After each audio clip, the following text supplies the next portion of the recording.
What's up guys, welcome to my Windwalker Monk DPS guide for Legion patch 7.1. Now in this guide I'm going to go over your spells and abilities, your talents, your artifact traits and pathing choices, your stat priority, and then your DPS rotation for both AoE and single target, as well as demonstrations of each, and then just some macros and add-ons that I use that you might find useful. Let's go ahead and start by looking at your spells and abilities. I want to make mention of your two resources as a Windwalker Monk. First is energy, and like all other energy classes, it starts full and then depletes when you use it, and it does slowly regenerate over time. Your second resource is chi, and you build chi with some abilities, and then you spend it on others. Pretty simple, it goes up to 5, any more than that is generally wasted.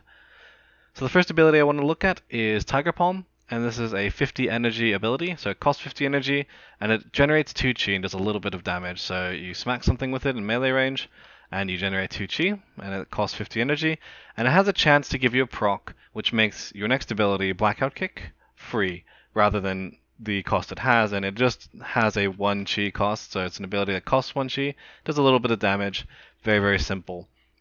Your next chi spending ability is Rising Sun Kick. It's got a 2 chi cost on it, and it has a slightly longer cooldown, so it has a cooldown, and it's somewhat long, but it is reduced by haste, and it does a significant amount of damage, and also applies a debuff that makes enemies take less healing. Generally not the most important thing in PvE, but it is there. Next up is Fist of Fury, and Fist of Fury has a 3 chi cost. It's got a fairly long cooldown reduced by haste, and essentially you just punch in a cone in front of you, so it is AoE, and it does damage over time. Looks something like this, and you can move while channeling, and it will not stop it. So you can move around and follow enemies, etc. Very, very nice, very useful, and does a lot of damage. Then we've got your artifact ability called Strike of the Windlord. It costs 2 chi, has a 40-second cooldown, is not reduced by anything, except for a talent we'll discuss later, but it's not reduced by haste, and does a lot of damage in front of you, and it hits in an area, so it is an AoE effect, and it applies a slow, so it looks like this, kinda looks like it hits twice, but it's basically instant. It does break it up into 2, and it applies that slow, you see there, to everything that it hits. Next we've got Spinning Crane Kick. It's kind of your bread and butter AoE ability. It costs 3 chi, and so what happens is you basically just spin around in a circle, and it just does damage over time, kind of ticks every so often. And every time you use your Tiger Palm, your Blackout Kick, or your Rising Sun Kick, it will apply this debuff to the target called Mark of the Crane, and for each Mark of the Crane that you have active, it actually makes your next Spinning Crane Kick do 50% more. So if you apply that to a lot of different targets, you're getting a lot more damage on your Spinning Crane Kicks. Very cool mechanic there. And then we've got Crackling Jade Lightning. It costs 20 energy, and it will cost 20 energy per tick. It's a channeled spell. Its range looks something like this. It's no longer free since 7.1, so it does have the energy cost attached to it. And it's a little significant, and I'll mention why later when discussing talents and DPS rotation.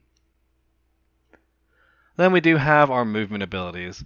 So as far as movement goes, we have a couple. We've got Roll, which rolls in the direction you're facing if you're not moving, or in the direction that you're moving. So you could roll forward like so. If you move like backwards or sideways, you can make yourself go that way as well.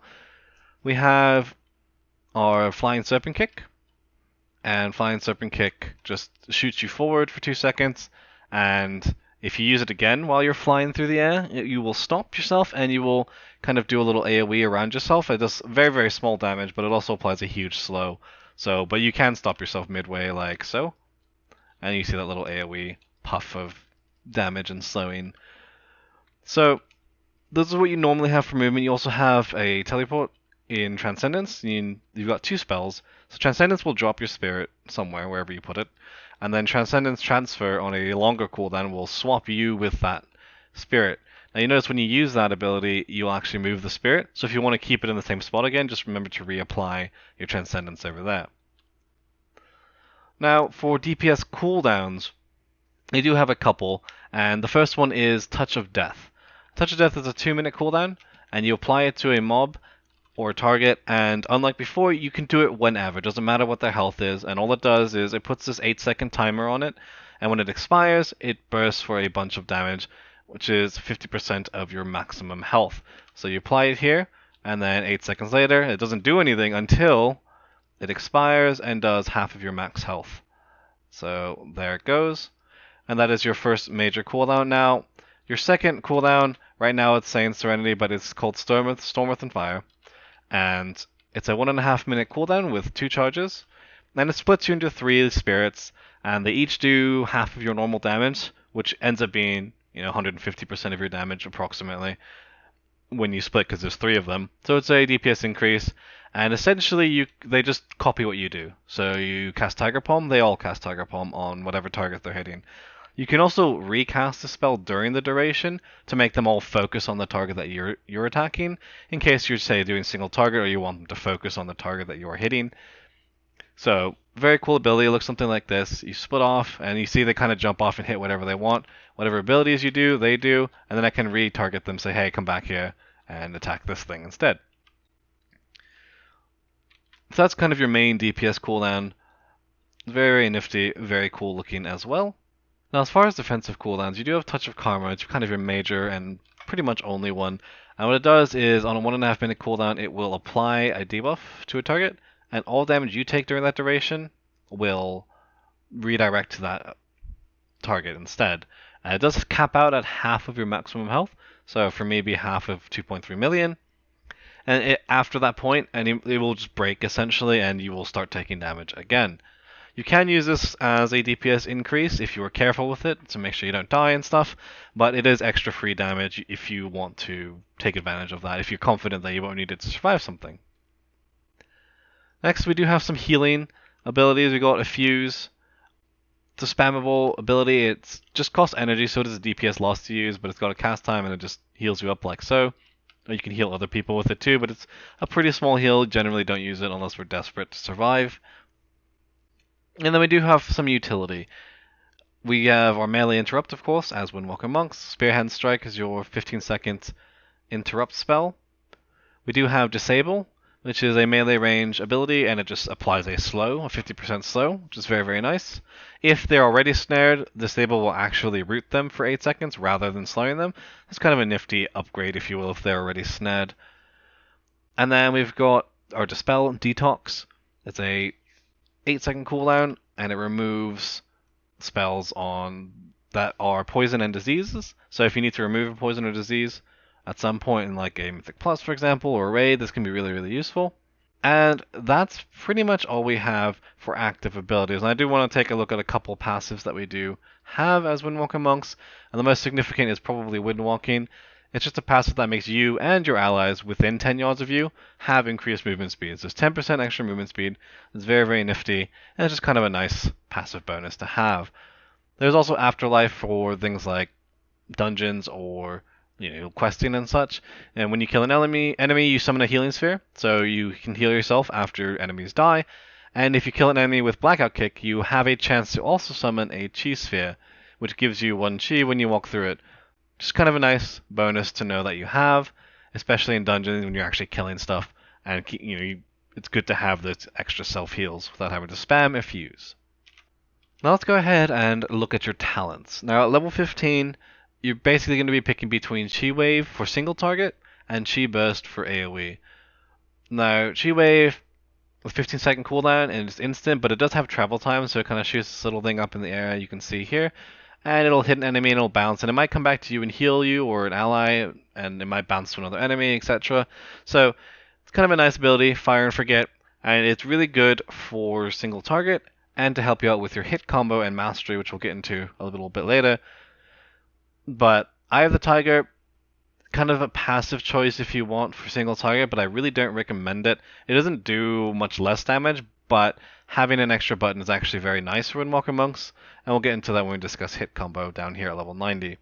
Now, if you're doing AoE, Chi Burst just does a lot more damage. It is on a longer cooldown than Chi Wave, but it just kind of charges up this ability.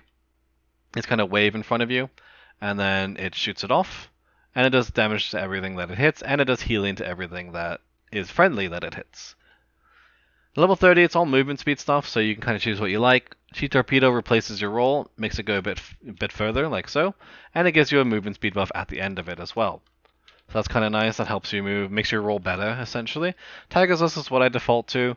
It is a castable spell. You can cast it on yourself or friendly targets, and it gives you this buff, and you run quickly for a few seconds. It also does remove snares and roots and things like that, but it does not make you immune to them. So if you break a root, say like on Cenarius, you get rooted and you use it, you Tiger's Lust, and then you run into another root, you will get rooted again. So it does just break them, but it is nice if you know how to use that and if you need to use that.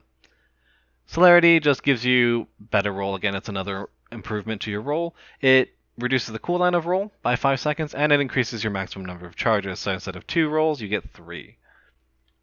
Now, at level 45, generally I'm going to recommend Energizing Elixir pretty much all the time. If you really can't use it, or you really just don't get it or don't like it, you could take Power Strikes instead, but it's a little less efficient and you have less control over it. Energizing Elixir is a 1-minute cooldown ability, and you use it and it gives you all of your energy and all of your chi. So it gives you 5 chi, and it gives you full energy on a 1-minute cooldown. So it's very, very cool when you're kind of at the end of if you've depleted your chi and your energy. It's really good to use, and you're back ready to go, use whatever abilities. You can use it in a variety of ways. Power Strikes gives you extra chi on your Tiger Palm ability every 15 seconds. So every 15 seconds you get a buff called Power Strikes, and it makes your next Tiger Palm give you 3 chi instead of 2.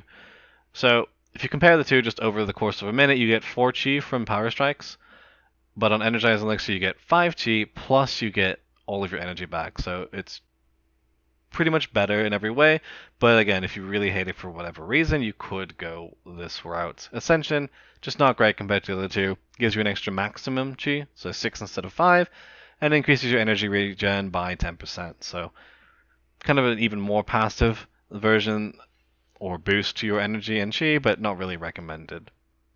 At level 60, all CC stuff, so kind of up to you. I do generally recommend Lake Sweep. It's a 45-second cooldown. AoE stun around you, looks like that. It's got a very short range, but it's really nice stun for 5 seconds, especially, say, if there are adds, like on Il'gynoth or something, you're trying to keep the blobs controlled by the eye, or in a Mythic Plus dungeon, stuff like that. Ring of Peace, generally not the most useful thing in PvE. It puts a ring around someone, and if an enemy casts inside of that ring, it knocks them back.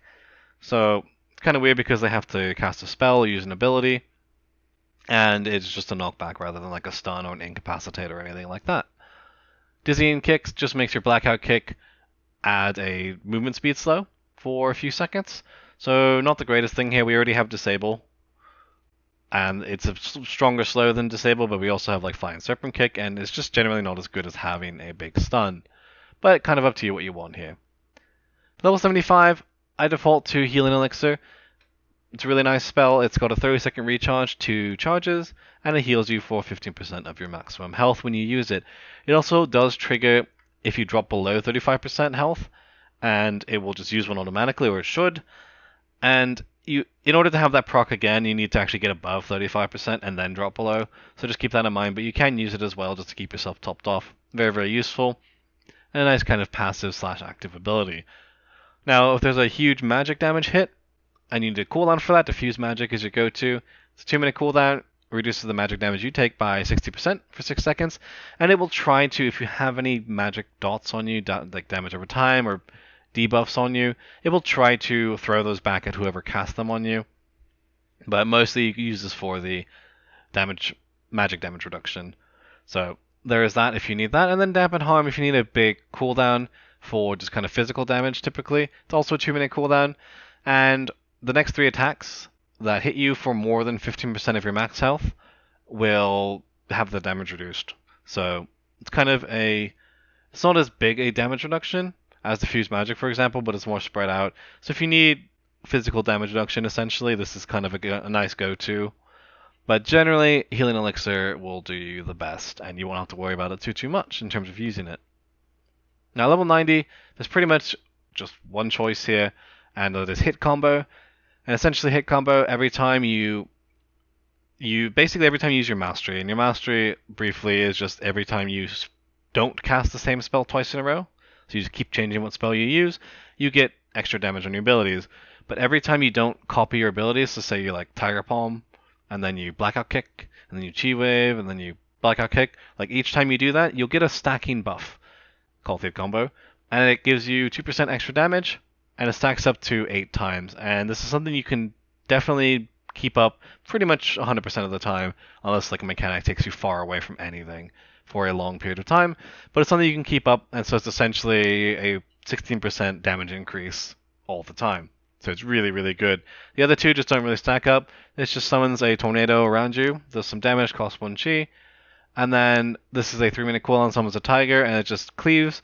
But it's just, again, they don't really stack up to hit combo. And hit combo is actually the reason why Chi Wave is, I prefer it over I have the tiger, even though like damage-wise they're pretty close.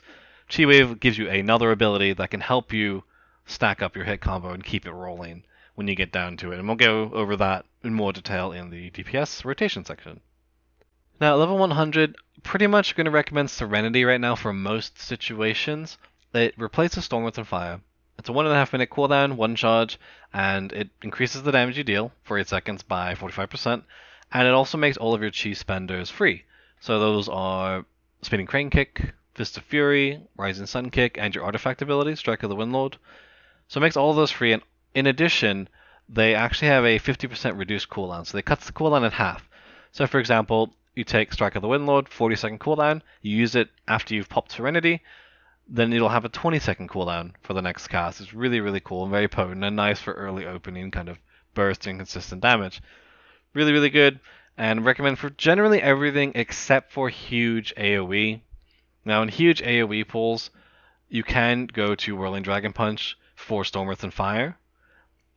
And Storm Within Fire, what's really, really nice in AoE pools is that when you cast them, as you probably saw in the ability and spells section, they'll jump and attack whatever target is kind of in range, which can be troublesome sometimes, but at the same time it's really nice because that means they will apply that Mark of the Crane debuff when you're, Tiger Palming or Blackout Kicking or Rising Sun Kicking and such, and they will mark a bunch of targets for you that would normally take you many, many more globals because you'd have to tab or click, separate targets yourself.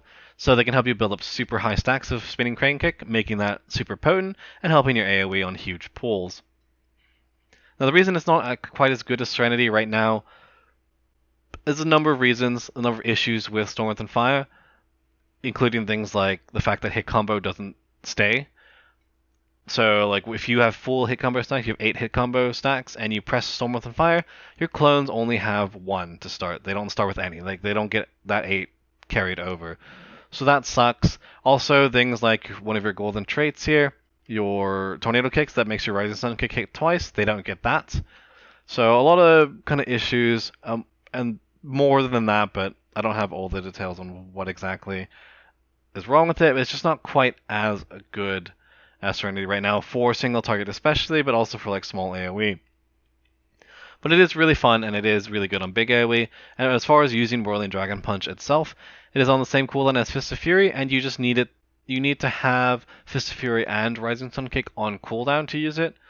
So you would just use those and then use this as much as possible, and it does a good amount of damage to everything around you. So it's another AoE ability, and it's really, really fun. But for now, I recommend Serenity. Chi Orbit, never really worth looking at, and then big AoE Whirling Dragon Punch. Now, if you really, really like this and you hate Serenity, you can take this. Of course, you're not going to be doing complete crap for damage just because you take it, but it is performing a bit worse right now. Now let's look at your artifact, traits, and paladin choices. So you're going to start out here, of course, with Strike of the Windlord, take up your first talent here, your trait, and then go to the left is what I recommend. So Rising Winds is really good, increases your Rising Sun Kick damage. These next two abilities, not so useful, not so important. Death Thought, just if you happen to touch something and it dies before it actually goes off, you get a shorter cooldown. That's nice, but ideally you don't want to touch it to something that's not going to last the 8 seconds, so not super useful. This just increases your dodge chance, whatever. Now at this point, I actually recommend ignoring Gale Burst until later. So I go ahead and pick up Fist of the Wind instead. So this just increases your Fist of Fury damage, which is really, really good. Then Spiritual Focus increases the bonus damage and healing of your Serenity or Storm Within Fire, whatever you have, by 5%. Pick up Inner Peace for extra max energy, and then pick up Tornado Kicks as your first golden trait. Now this just makes it so that Rising Sun Kick essentially does 25% more damage. It's cool though because it hits twice, it looks cool. And then Transfer the Power up here is your next kind of go-to. makes your Blackout Kick and Rising Sun Kick give you a stacking buff that increases the damage of your next Fists of Fury by 3% per stack, up to 10. And then Tiger Claws just so that you can get your Crosswinds over here. And Crosswinds essentially, again, just makes your Fist of Fury do more damage, but it looks pretty and it makes Spirits kick in and do extra damage. Very, very cool. Now at that point, you can go back and grab Gale Burst, and Gale Burst makes it so that during your Touch of Death, that 8-second debuff window, all the damage you do actually boosts the damage of your Touch of Death. So 10% of the damage that you do during that period of time. So if you apply Touch of Death and then do 100k damage, then 10% of that 100k, so 10,000 extra damage would be applied to your Touch of Death. So it's very nice, and it kind of helps your burst with that ability. But I definitely get the other two first. Now after that, it's kind of up to you where you want to go. I would recommend Spinning Crane Kick buff here, this Power of 1,000 Cranes, just to increase that. And then you're left with 3 talents. You have Good Karma, Strength of Zuen, and Healing Winds, and it's kind of up to what you want. I like Good Karma because, again, you can use this to increase your DPS. Karma, that is, Touch of Karma. So this makes it so that not only do you reflect the damage, but you actually heal for all the damage that you would be taking that's being reflected. So it makes it an even more potent defensive cooldown. And then it's up to you here. Technically, Strength of Zuen would be like the slightest DPS increase, sort of. It gives you a slightly higher proc chance on the free Blackout Kick, but it's really irrelevant most of the time. So if you want more self-sustain, or for like PvP or something, I suppose you could take Healing Winds. And this makes it so that when you use your Transcendence Transfer, you actually heal for 10% per level of this trait over 6 seconds. So it's a nice self-heal to kind of help yourself out. So I would probably go for this first, and then go for Strength of Zuen after. Now, as far as relics go, your best relic for all situations is Fists of the Wind. It makes your Fist of Fury do more damage. Pretty simple. And then for single target, you would then go for Rising Winds, most likely, for Rising Sun Kick if you can't get this. Or if you want a more AoE, and you couldn't get Fist of Fury relics, then Power of 1,000 Cranes, of course, would be good for AoE. And if you can't get either of those, Inner Peace is not bad either. It gives you more max energy, so your Energizing Elixir does better, and just at the start of the fight, you have more energy to kind of mess around with. As far as stats go, I want to start with kind of a cookie cutter build, if you will, more generic build. I do, however, recommend that you do simulate your character on Simulation Craft, and just every time you get a new piece of gear, because it will change your stat weights, and they do kind of work well with each other, so it's more proportional than anything. So check that out for more specific if you really want to min-max your character. But in general, you're going to want Mastery first to about 45% or so. It's kind of a mini soft cap, if you will. And then Versatility to about 10% or so. And then Critical Strike for the rest of it. And then Haste is kind of your least favorite stat. Now, Mastery just makes it so that you do more damage if you don't repeat spells. So basically keeping up your hit combo means you do more damage already, and then Mastery makes it so that it does even more damage. So as long as you're not, say, like doing Tiger Palm twice in a row, then you're going to have this extra damage on all of your abilities. So it should be able to keep this up 100% of the time, this extra damage that you're doing, and it's a very, very good stat. So at 45%, it doesn't get bad. It's not bad to have more than 45% Mastery. It's just that other stats kind of start to do better per point, or it's easier to get points in them. So it is really more proportional. I do recommend simulating your character, but if you don't really want to, if you're not that interested in that, then just Mastery to about 45%, Versatility to about 10%, and then everything else into crit if possible. Now, as far as your DPS rotation, I'm going to start by talking about single target with Serenity. And I won't make too much mention of Whirling Dragon Punch. It is very simple. You just add this into your rotation. Whenever it's available, use it. So, very similar, but I'll go over Serenity, and then we'll go over AoE. So, the basic concept is you want to use your cooldowns on cooldowns, so that's Fist of Fury, Strike of the Windlord, and Rising Sun Kick in that order of priority. So Fists first priority, Strike second priority, and Rising Sun Kick third priority. And then after that, you just want to never repeat the same spell twice. You don't want to break your hit combo. So that's Tiger Palm and Blackout Kick. Make sure you're not repeating them, because that will ruin your kind of hit combo there.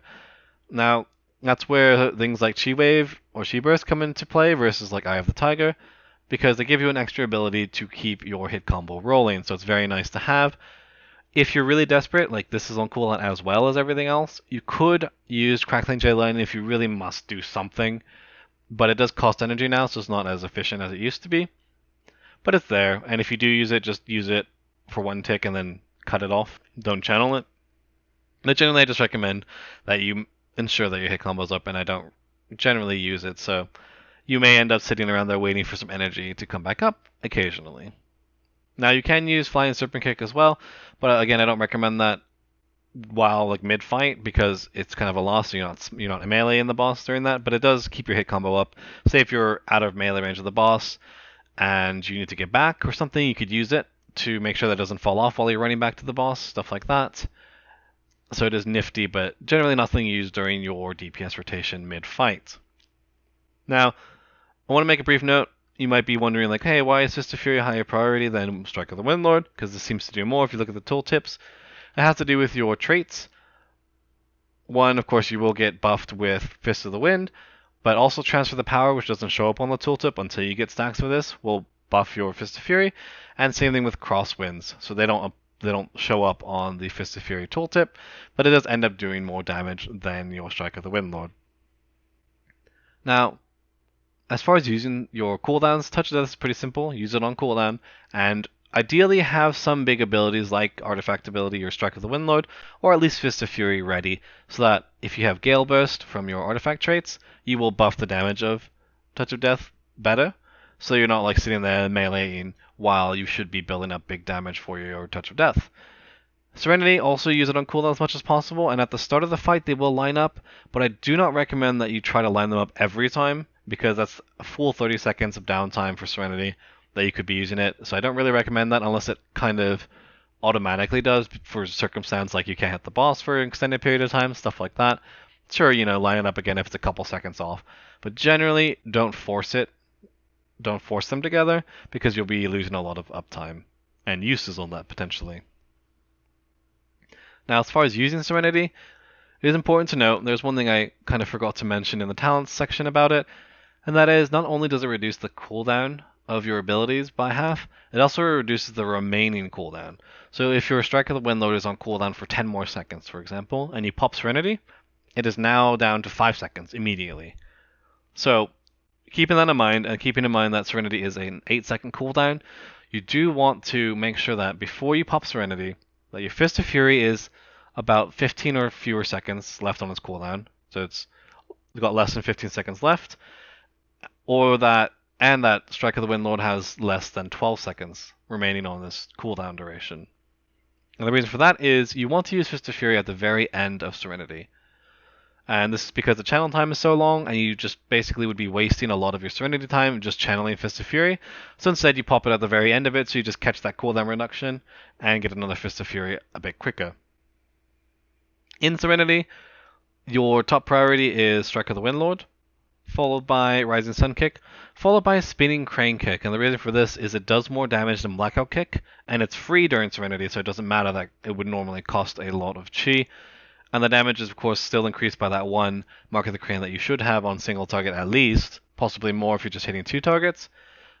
And then Blackout Kick is your last priority. You still don't want to break hit combo, so make sure you are mixing it up, but you want to try to squeeze 2 Rising Sun Kicks in there.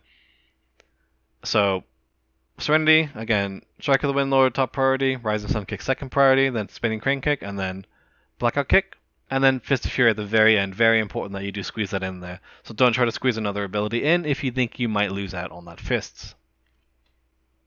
Now, as far as the opener goes, it's pretty much Serenity right away. You don't have to wait for hit combo. It's not worth waiting those several globals. So you'll Chi Wave to get 1 stack on the way in, and it has travel time, so you can pre-pot with it. And then you Flying Serpent Kick in to get another stack of hit combo, because why not? And then you will Touch of Death, Serenity, Strike, and then follow the rotation basically. Rising Sun Kick, Spinning Crane Kick, Blackout Kick, Spinning Crane Kick, Rising Sun Kick, and if you have time you could use like another Spinning Crane Kick or something. If not, then Fist of Fury right before it ends, and then go to your basic rotation, building Chi with Tiger Palm, Blackout Kicks, and so on, and kind of go from there. So I'll go ahead and show you guys here. And I'll start with Chi Wave, so I'll Chi Wave, Flying Serpent Kick in, And then I'll Touch of Death, Serenity, Strike of the Windlord, Rising Sun Kick, Spinning Crane Kick, Blackout Kick, Spinning Crane Kick, Rising Sun Kick. I don't feel like I have enough time. I might have, but I'll Fist just to be safe. And then you just keep going. So Tiger Palm, Blackout Kick. Now I have Chi Wave here I could use to break up, so I could do another Blackout Kick, got Rising Sun Kick ready. Maybe I like Energizing here just to get the Chi or something. You don't have to. There are different ways you could do that. And then Strike of the Windlord's up, so I'll use that. And then build Chi, Rising Sun Kick, build Chi. And now we're here at kind of the spamming place again, so I use Chi Wave to break up my hit combo and use Blackout Kick again. Blackout Kick, Tiger Palm, Blackout Kick, Rising Sun Kick, Blackout Kick. Now I don't, or Tiger Palm, excuse me, I don't have enough energy, so I'm going to wait for Fist of Fury, because I don't want to have it sitting there, you know, all ready to use and not be able to use it because of my energy. And then this is kind of what you do the whole time. And you just try to make sure you're not losing your hit combo at all. So at this point, I Blackout Kick there. I could have saved it because I have to wait a little bit here for Rising Sun Kick for energy reasons, but you just kind of follow the priority. So I'll Fist of Fury here. I see a Strike of the Windlord also came off, so I'm ready for that. Plus Fist takes a while, so it gives me enough energy to get another Tiger Palm to get Strike of the Windlord. You know, Rising Sun Kick, and then we sit here and we wait. And I could use Chi Wave, but I want to use Tiger Palm to Blackout Kick to Chi Wave into Blackout Kick. This is kind of a nice thing to do. Now I'm looking at my Serenity timer now. I see it's coming up pretty soon. So I'm actually not going to use Fist of Fury, because I don't think it'll be up in time. And I need to wait till 12 seconds are left on my Strike of the Windlord. So here it's almost ready. So as soon as it chops that, I will go ahead and Serenity. I'll Spinning Crane Kick because Rising Sun Kick wasn't ready. Spinning Crane Kick, Strike of the Windlord's ready, and then I'll Fist just to be safe. And you kind of get a feel for it and kind of get into it more and more. And you'll find your kind of your own rhythm and such as to how you open, using Serenity, and keeping up the hit combo and kind of keeping track of when things are coming off cooldown. For example, when I used Energizing Elixir there, I don't normally use it there because I see Fist of Fury come up and I'll just save some Chi for it. Things like that you'll kind of feel and get a feel for as you practice more. Now, as far as AoE goes, it's again literally the same between these two, except that Whirling Dragon Punch you would use if you have it, so use it when it's available. And the difference is, in order to use Whirling Dragon Punch, you have to use Rising Sun Kick. Whereas in Serenity or with Serenity, you don't use Rising Sun Kick during AoE. So AoE being like 3 or more targets, because you want to be marking more targets, the most targets possible, with Blackout Kick and Tiger Palm for your Spinning Crane Kick. So the burst is the exact same, except that you could tab to different targets when you Rising Sun Kick and stuff, but it's not the biggest and most important thing to do that. So it's the same thing though. So that won't change. Your Serenity, exactly the same as single target. So I'll go and set over what happens when you're outside of that burst. So remember that every time you use Tiger Palm or Blackout Kick or Rising Sun Kick, you do apply that debuff, Mark of the Crane. And so the idea is, outside of your fists and outside of your Strike of the Windlord, you want to be building as many stacks as possible to get your biggest Spinning Crane Kicks possible. Now, if you're not playing with Stormwrath and Fire, so if you're not playing Whirling Dragon Punch, do not use Rising Sun Kick because it costs 2 Chi, and that's essentially, like, you're not doing it for the damage, you're doing it for the Spinning Crane Kick damage, so it's not as efficient to do it like that. So in those cases, you won't be using Rising Sun Kick, but if you're using Whirling Dragon Punch, you will, because you need to use that talent, that ability. That's essentially it for AoE, is doing that. So you'd be tab targeting or clicking through health bars and lots of Tiger Palm and Blackout Kick, trying to keep your hit combo up, of course. And also keep in mind that Fist of Fury, first as top priority, and Strike of the Windlord as second priority are still there. So you still want to use those before you go into Spinning Crane Kicks. They cost the same and less Chi, so the same for Fists and a little bit less for Strike of the Windlord, and they do more damage, so there's really no reason not to use those first rather than Spinning Crane Kick.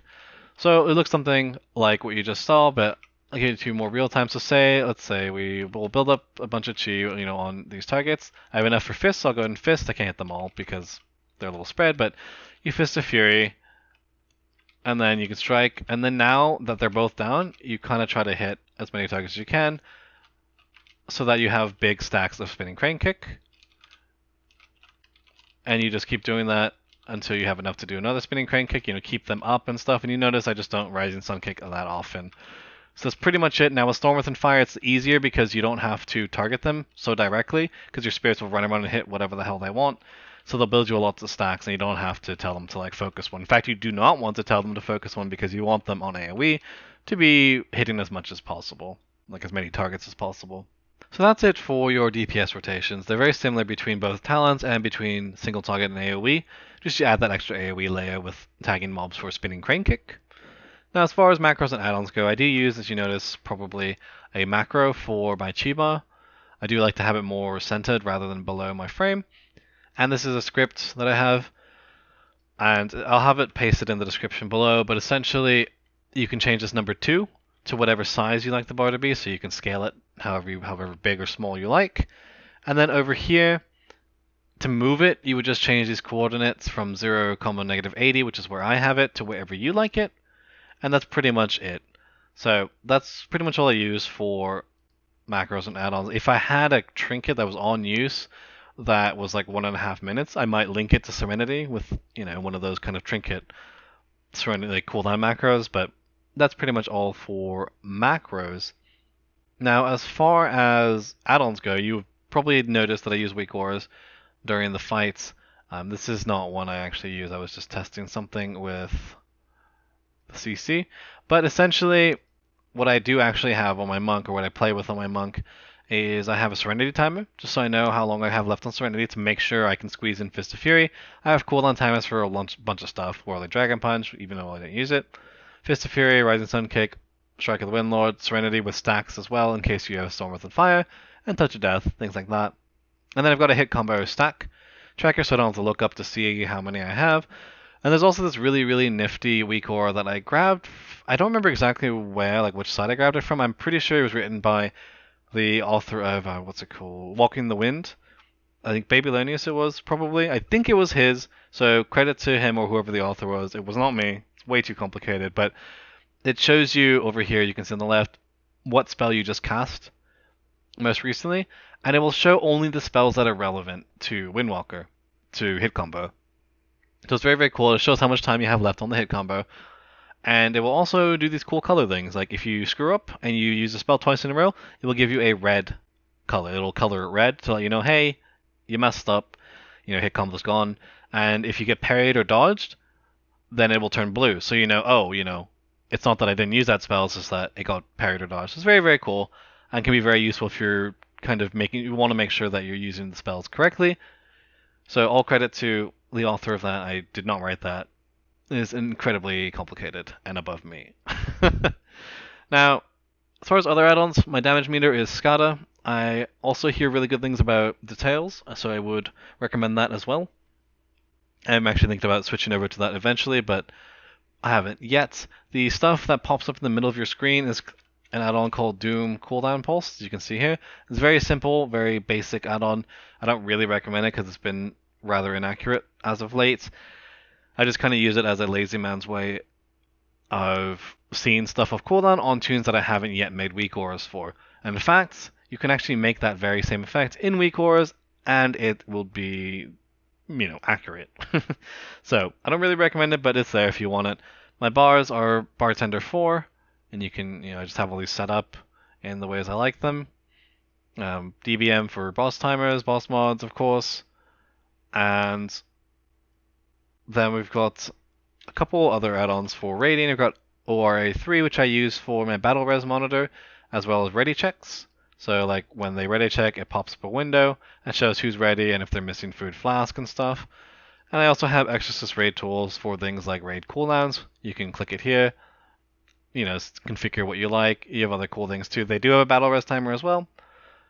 And you can do stuff like who pulled and other cool, fun stuff like that.